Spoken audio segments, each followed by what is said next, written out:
Hi guys, welcome to your channel Banwal Tutorials. Here I am Vikas Kumar Banwal. You are watching the most important class, the UGC Net Commerce Paper 2, which is very important.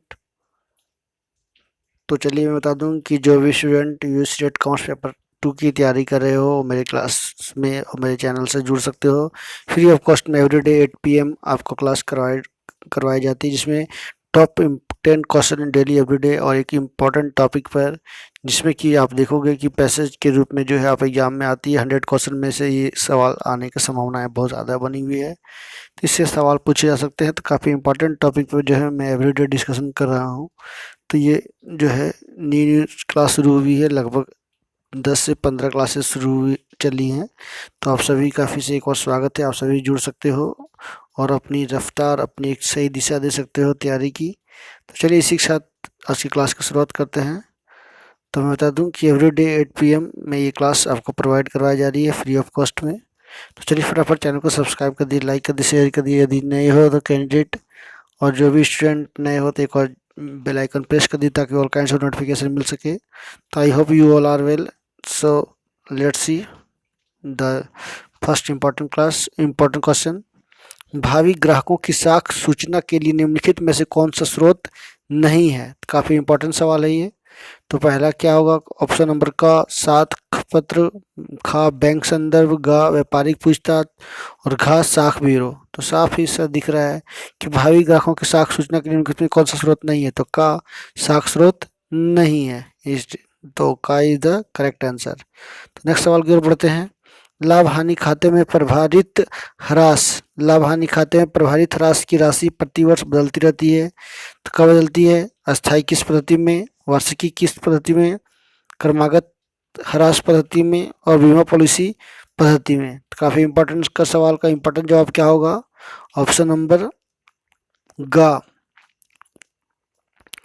क्रमागत grass पद्धति है ना। क्रमागत जो लगातार होता है, क्रम यानी कंजिक्यूटिव डिप्रिसिएशन मेथड। नेक्स्ट चलते हैं। कंसंट्रेशन बैंकिंग एक विधि है, तो कौन सा विधि है? विकेंद्रित वसूली की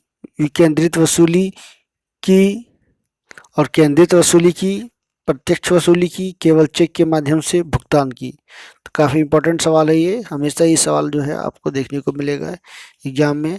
तो आपका आंसर क्या होगा? ये करेक्ट आंसर इसका विकेंद्रित वसूली की है ना। विकेंद्रित वसूली की जो है कंसंट्रेशन बैंकिंग का एक विधि है।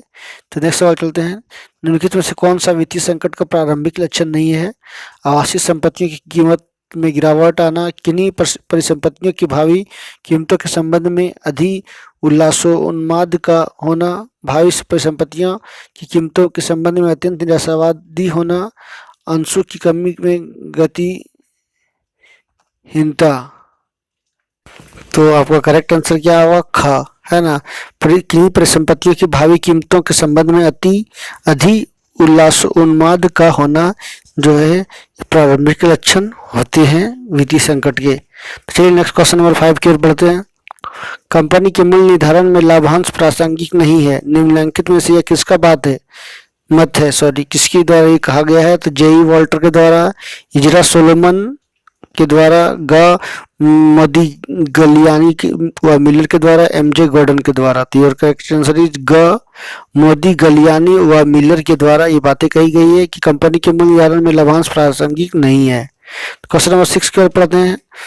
निम्नलिखित में से कौन सा भारतीय राजकोषीय नीति का मुख्य उद्देश्य नहीं है? अर्थव्यवस्था में तरलता की वृद्धि, मूल्य स्थिरता को प्रोत्साहन, आय एवं संपत्ति की असमानता को न्यूनतम करना, रोजगार अवसरों को प्रोत्साहित करना। तो योर आंसर इज का अर्थव्यवस्था में तत्परता की वृद्धि यानी तरलता में वृद्धि, लिक्विडिटी में इंक्रीजमेंट जो है ये मुख्य उद्देश्य नहीं है भारतीय राजकोषीय नीति का। तो क्वेश्चन नंबर 7 की ओर बढ़ते हैं। किसी फर्म के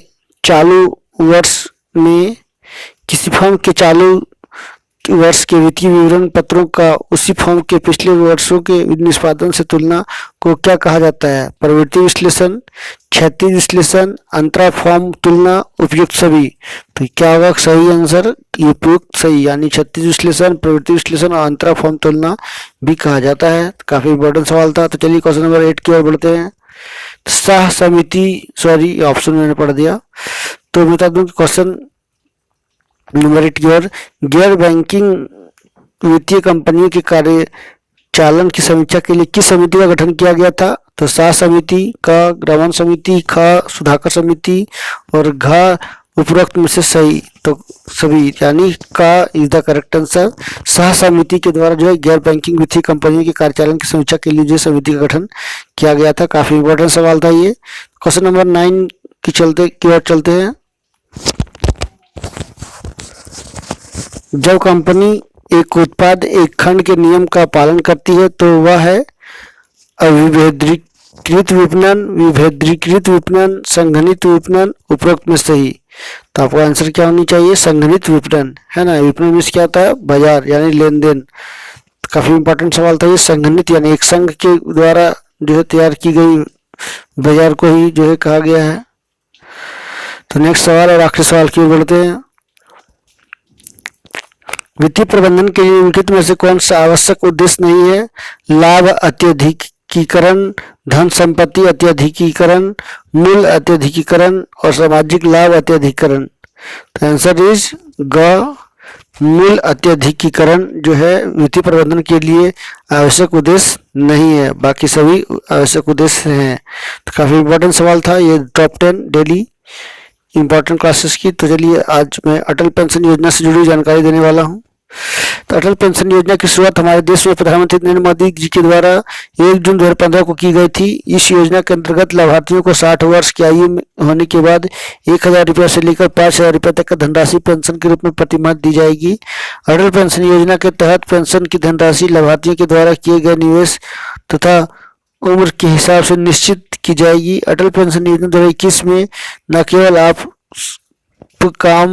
कम राशि जमा करवाकर हर माह ज्यादा पेंशन का हकदार हो सकते हैं, बल्कि आकस्मिक मृत्यु की दशा में अपने परिवार की को भी जो इसका फायदा दिलवा सकते हैं।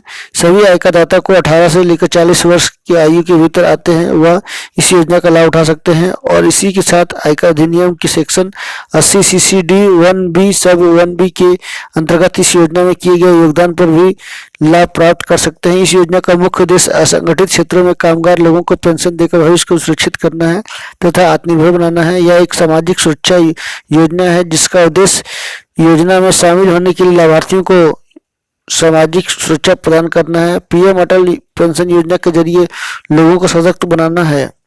पीएम अटल योजना यानी अटल पेंशन योजना से जुड़ा हुआ जानकारी। तो आई होप काफी इंपॉर्टेंट टॉपिक था आज का। अटल पेंशन योजना काफी इंपॉर्टेंट टॉपिक है क्योंकि अक्सर इसी तरह का टॉपिक से जो है सवाल आपको पूछे जाते हैं एज ए पैसेज के रूप में, जो है इंडिविजुअल क्वेश्चन के रूप में। तो काफी इंपॉर्टेंट सवाल का जो है आपको जाखिरा मिल चुका है।